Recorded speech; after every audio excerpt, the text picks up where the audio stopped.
अस्सलाम वालेकुम नाज़रीन, मैं हूं नाज़िया मुस्तफ़ा और आप देख रहे हैं नाज़िया मुस्तफ़ा यूट्यूब चैनल। नाज़रीन, आज की वीडियो में भी आप लोगों के साथ कुछ अहम खबरें जो हैं वो शेयर करनी है। इसमें साइफर केस के हवाले से जो इमरान खान और शाह महमूद कुरैशी की ज़मानतों की दरख्वास्त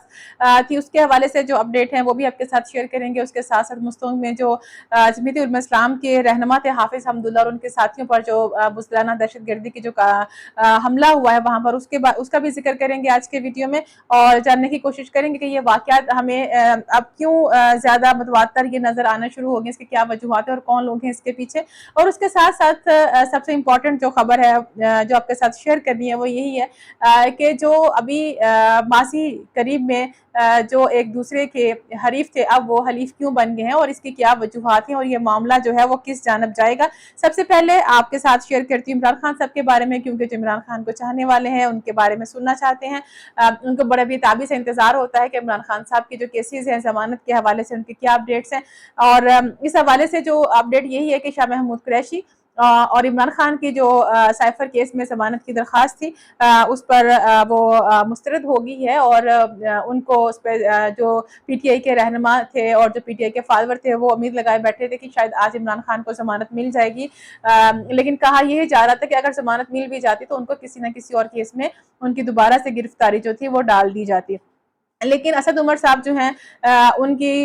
जो है उनको ज़मानत जो है वो मिल गई है, क्योंकि उनके खिलाफ जो थे कोई इस तरह के सबूत जो थे बकौल जज साहब के वो सामने नहीं आए हैं, तो लिहाजा अभी उनका केस तो चलेगा लेकिन उनको ज़मानत मिल गई है। लेकिन इमरान खान साहब और शाह महमूद कुरैशी जो हैं वो अभी भी इस इंतज़ार में हैं। आज इमरान खान साहब को अटक जेल में 40 दिन हो गए हैं, यानी कि उनका सवा महीना जो है वो पूरा हो गया। इस सवा महीने में उन्होंने बहुत सी अपनी ज़िंदगी के ऐसे सबक जो उन्होंने बाहर रह के नहीं सीखे होंगे, जेल में उनको बहुत सारी चीज़ों का अंदाज़ा हुआ होगा और ये भी उनको जानने का मौका मिला होगा कि असल पॉलिटिक्स क्या होती है और इसमें किस तरह से चीज़ें और गेमें जो हैं वो चलती हैं और बनाई जाती हैं और फिर बाद में खुद ही ख़राब भी की जाती हैं। बहरहाल ये सारा मामला आगे इसी तरह से चलता रहेगा, क्योंकि पहले ही आप लोगों के साथ ये हम शेयर करते रहते हैं कि इतनी जल्दी इसमें ज़मानत जो है वो नहीं होगी, क्योंकि मामला काफ़ी ज़्यादा गंभीर है, मसाइल काफ़ी ज़्यादा गंभीर हैं और इतनी आसानी के साथ ये उलझेंगे नहीं। जितना सोच समझ के इनको उलझाया गया है तो सुलझाने में भी थोड़ा सा टाइम तो लगेगा। और इसके साथ जो मसूंग में आज दहशतगर्दी की बुज़दिलाना कार्रवाई हुई है, जिसमें जमीयत उलमा इस्लाम के जो रहनुमा है हाफिज़ हमदुल्ला और उनके जो करीबी साथी हैं वो भी उसमें ज़ख्मी हुए हैं। कहना यही है कि चाहे वो उनका ताल्लुक किसी भी जमात से हो, लेकिन ये जो दहशतगर्दी की कार्रवाइयाँ हैं और यकीनन ये वही अनासर हैं, ये वही एलिमेंट हैं, ये वही ग्रुप्स हैं जो नहीं चाहते कि पाकिस्तान में स्टेबिलिटी आए, पाकिस्तान में पोलिटिकल स्टेबिलिटी आए, पाकिस्तान तरक्की करे, आगे बढ़े। और ख़ास तौर पे जब से ये बातें होना शुरू हुई हैं कि पाकिस्तान में इन्वेस्टमेंट लाने की बातें की जा रही हैं, पाकिस्तान में माशी बहाली की जो खबरें हैं वो गर्दिश कर रही हैं और जिस तरह से हमें हुकूमत नज़र आ रही है मुसलसल हर महाज पे काम करते हुए, तो यकीनन उन अनासर से ये चीज़ कबूल नहीं हो रही या हज़म नहीं हो रही। तो इस तरह की जो कार्रवाइयाँ हैं वो हमें देखने को मिलती हैं ताकि बैनुल-अक़वामी सतह पर ये तासुर दिया जाए कि पाकिस्तान जो महफूज मुल्क नहीं है सरमायाकारी के लिए। यहाँ अगर कोई सोच भी रहा है यहाँ पे सरमायाकारी करने की तो उसको अपना इरादा जो है बदल लेना चाहिए, क्योंकि यहाँ पर हालात फिर से ख़राब होना शुरू हो गए हैं। और हम लोग देख रहे हैं कि किस तरह से जो पाकिस्तान के बिशमाली इलाका जाते हैं उनमें भी हम देख रहे हैं कि जो वहाँ पे भी कार्रवाइयाँ होनी जो है वो शुरू हो गई हैं और हमारे पाक फौज के जवान जो हैं वो भरपूर जो है इनका मौसर जवाब दे रहे हैं जो दहशतगर्दों की कार्रवाइयाँ होती हैं। लेकिन थोड़ा सा हमारी एजेंसीज को मजीद इस पर और एक्टिव होना पड़ेगा और चौकन्ना होना पड़ेगा, क्योंकि खुदा न खास्ता अगर ये मामला आगे हम देखते हैं इस तरह से बढ़ गए तो चीज़ें बहुत ज़्यादा ख़राब हो जाएंगी। चाहे वो हम इलेक्शंस की बात कर लें, चाहे पाकिस्तान की इकोनॉमिक रिवाइवल की बात कर लें, तो ये चीज़ें थोड़ी कॉम्प्लिकेटेड हो जाएंगी, तो इनको देखने की ज़रूरत है। और जिस पर मैं आज बात करना चाहती हूँ जो सबसे इम्पोर्टेंट है वो ये है कि जब ये माजी करीब के एक दूसरे के साथ थे, हमें बाहों में बाहें डाले नजर आते थे, गले मिलते नजर आते थे और अब इतनी जल्दी उनमें दूरियां क्यों बढ़ गई हैं। जी हाँ, मैं बात कर रही हूँ नवाज शरीफ साहब, उनकी टीम और जरदारी साहब और बिलावल भुट्टो जरदारी साहब। हम देख रहे हैं कि बिलावल साहब काफ़ी एक्टिव हैं, अपनी जो कंपेन्स कर रहे हैं, जो उनकी जलसा जुलूस होते हैं, जो भी जिधर भी ये खिताब करते हैं तो ज़रूर टारगेट बनाते हैं कहीं ना कहीं मुस्लिम लीग नवाज को। और अभी ऐसा क्या मामला हुआ है कि यकदम से इनमें इतनी दूरियां क्यों आना शुरू हो गई और क्यों हमें ये लग रहा है کہ شاید آنے والے وقت میں یا بہت قریب ہی عنقریب ہم دیکھیں گے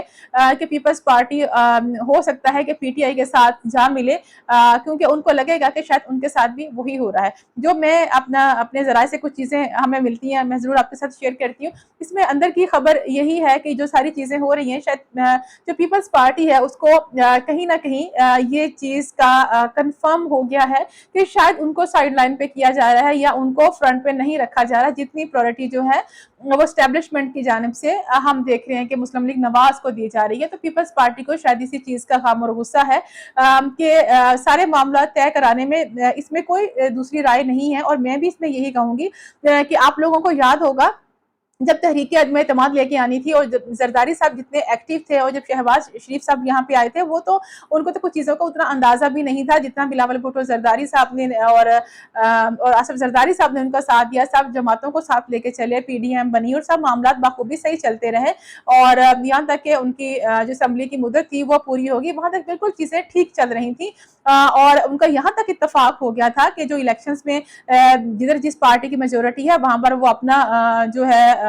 وہ نہیں کھڑا کریں گی، کوئی نمائندہ الیکشن میں وہاں پہ نہیں کھڑا کیا جائے گا۔ تو یہاں تک ان کے ان چیزوں پر اتفاق جو تھا وہ ہو گیا تھا، لگتا تھا بڑی اچھی سیٹلمنٹ ان کی ہوگی۔ لیکن پھر یکدم کیا ہوا کہ ہمیں یہ دیکھنے کو ملا کہ پیپلز پارٹی کی جانب سے مسلم لیگ نواز کو کے اوپر تنقید کی جانی شروع ہو گئی، ایون دو کہ جن چیزوں پر انہوں نے اتفاق کیا تھا پیپلز پارٹی نے جب وہ پی ڈی ایم کا حصہ تھے، اس وقت انہوں نے اس بات پہ بھی اتفاق کیا تھا کہ جو نئی حلقہ بندیوں کے حوالے سے جو بات چیت ہوئی تھی اس پر سب نے ہی اتفاق کیا تھا۔ اب ہمیں وہی پیپلز پارٹی یہ کہتے ہوئے نظر آتی ہے کہ الیکشنز جو ہیں وہ 90 دن کے اندر ہونے چاہیے، تو اس چیز پر بھی تنقید کا نشانہ بنایا جاتا ہے شہباز شریف صاحب کو اور نواز شریف صاحب کو اور ان کی پارٹی کو، حالانکہ خود انہوں نے اس بات پہ یو ٹرن لیا ہے، اور اس کے پیچھے کی جو سٹوری ہے وہ وہی ہے جو میں نے آپ کو پہلے بتا دی ہے کہ شاید ان کو یہ لگ رہا ہے کہ اسٹیبلشمنٹ کے جو چیزیں ہیں وہ ان کے ساتھ اتنی اس حد تک سیٹل نہیں ہے جتنی کہ شاید ان کی پاکستان مسلم لیگ نواز کے ساتھ جو چیزیں ہیں وہ سیٹ ہو رہی ہیں۔ لیکن یہ چیزیں پرماننٹ نہیں ہوتی، ہم نے پاکستان کی پولیٹکس میں دیکھا ہے کہ لمحہ بلمحہ چیزیں جو ہیں وہ بدلتی رہتی ہیں، تو یہ بھی ممکن ہے کہ الیکشن جب قریب ہوں تو پھر سے ہمیں پیپلز پارٹی اور پاکستان مسلم لیگ نواز جو ہے یہ ایک جگہ پر اکٹھی نظر آئے، کیونکہ جب میاں نواز شریف صاحب وطن واپس آئیں گے پھر آ کے ان کی جو پولیٹکس کا سٹائل ہے اور جس طرح سے وہ چیزوں کو ساتھ لے کے چلیں گے وہ تھوڑی ڈیفرنٹ ہوں گی۔ شہباز شریف صاحب نے جو کچھ کیا اور جس طرح سے ان کا ایک طریقہ کار تھا، تو اور میں پرسنلی بھی یہ سمجھتی ہوں یہ دونوں بڑی جماعتیں رہی ہیں ماضی کی اور ہیں بھی، تو ان کو ساتھ چلنا چاہیے۔ اور باقی جو پی ٹی آئی کا معاملہ ہے، پی ٹی آئی کے جو معاملات ہیں کافی الجھے ہوئے ہیں، اور اگر کیونکہ پی ٹی آئی کے جو فالوورز ہیں انہوں نے بلکہ یہ کہنا بھی شروع کر دیا ہے کہ جی اب تو پیپلز پارٹی ہمارے ساتھ ہی آ کے کھڑی ہوگی، تو یہ جو چیزوں کا رد و بدل ہونا، شفٹ ہونا، ایک نمبر کا 3 پہ چلے جانا، 3 کا 2 پہ آ جانا یا 2 کا 1 پہ آ جانا، یہ پاکستان کی پولیٹکس میں پہلے تو 2 ہی بڑی سیاسی پارٹیاں ہوتی تھی، اب ٹرائکا بن گیا ہے، 3 پارٹیاں آ گئی ہیں، ابھی تیسری کا ڈیسیجن ہو جائے گا اگلے 1-2-3 مہینوں میں کہ ان کا الیکشن میں کیا سٹیٹس ہوتا ہے، اور اس کے بعد وہ چیزیں مزید کلیئر ہو جائیں گی۔ ہر پارٹی نے قربانیاں دی ہیں، پاکستان پیپلز پارٹی نے بھی دی ہیں، پاکستان مسلم لیگ نواز نے بھی دی ہیں، اور اسی طرح سے اب تحریک انصاف کی باری ہے، یقیناً ان کو بھی سیکریفائز کرنا پڑے گا، لیکن ابھی بہت سی چیزوں کے بارے میں یہ کہنا قبل از وقت ہوگا کہ جیسا کہ کچھ خبریں یہ بھی گرم ہیں کہ شاید پی ٹی آئی کو جو ہے ختم کرنے کے لیے چیزیں کوششیں جو ہیں وہ کی جا رہی ہیں، یہ بہت میں کہتی ہوں قبل از وقت ہے کہ کہنا یہ بہت مشکل ہے، اور اب حالات تھوڑے تبدیل ہیں، وہ 80s اور 90s کا دور نہیں ہے، یا پیپلز پارٹی اور نون لیگ کی جو چیزیں تھیں وہ تھوڑی ڈیفرنٹ تھی، اب تھوڑی چیزیں ڈیفرنٹ ہو چکی ہیں، تو ابھی آگے چل کے پتہ چلے گا کہ اس پارٹی کا کیا سٹیٹس بنتا ہے، لیکن یہاں تک بات ہے پیپلز پارٹی کی اور مسلم لیگ نواز کی، تو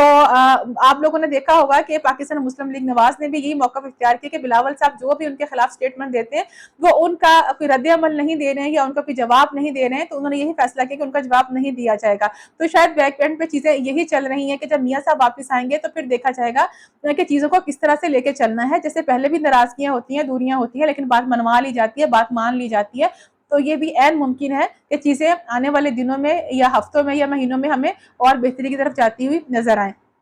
बहरहाल वीडियो में मुझे यही कहना है कि यही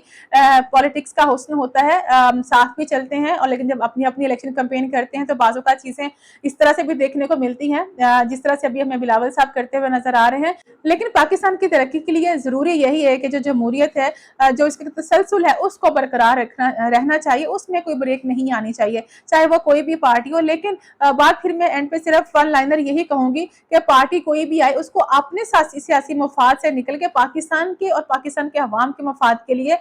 सोचना चाहिए, क्योंकि पीटीआई की सबसे बड़ी गलती जो एक रही है, जिसका उसने खमियाजा भी भुगतेगी वो भी और भुगत भी रही है, वो यही थी कि उसने आकर अपना जो उन्होंने भी सियासी इंतकाम लेना शुरू कर दिया। उन्होंने भी सिर्फ अपनी पॉलिटिक्स को, अपनी ज़ात को फ़ायदा पहुंचाने का सोचा, लोगों के बारे में उन्होंने भी नहीं सोचा। अगर उस वक्त वो लोगों के लिए कुछ कर जाते तो आज चीज़ें कदरे डिफरेंट होती, तो आज पाकिस्तान के हालात ये ना होते। तो इन सब चीज़ों पर सोचने की ज़रूरत है। अगर आपको वीडियो अच्छी लगी हो तो अपने दोस्तों के साथ ज़रूर शेयर कीजिएगा और अपना और अपनी फैमिली का बहुत ख्याल रखिए। मुझे अपनी दुआ में याद रखिएगा। अगली वीडियो तक इजाज़त दीजिए। खुदा हाफ़िज़।